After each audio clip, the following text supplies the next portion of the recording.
दिया सोनवा हमरे घर के कोनवा हो। तोहर अखियाँ के ज्योतिया से चमके अंगनवा, ए दिवाली तोहर नामे लिखल बा सपना हो। लक्ष्मी जी आइलन तोर रूप में लागल, सुख शांति के संग प्रेम जागल। दिया के लौ में तोहर चेहरा दिखे, तोहरे बिन अब मन के दीप ना बुझे हो। डेगे डेगे रोशन भइल घर के हर कोनवा, सजावतिया सोनवा हमरे घर के कोनवा हो।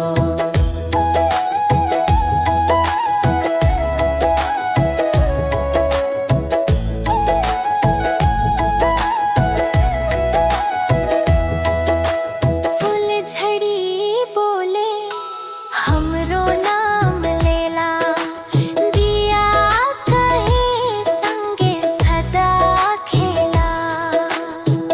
तोरे हंसी में चांद मुस्काए, भक्ति में प्रेम रस बह जाए हो।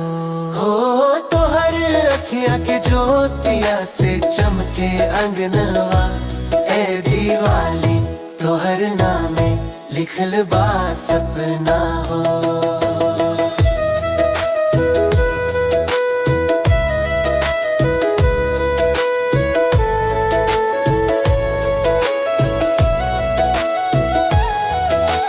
तोहरे संग लागे सब पूजा पावन, मन में बसलू तू जैसे दीप के सावन।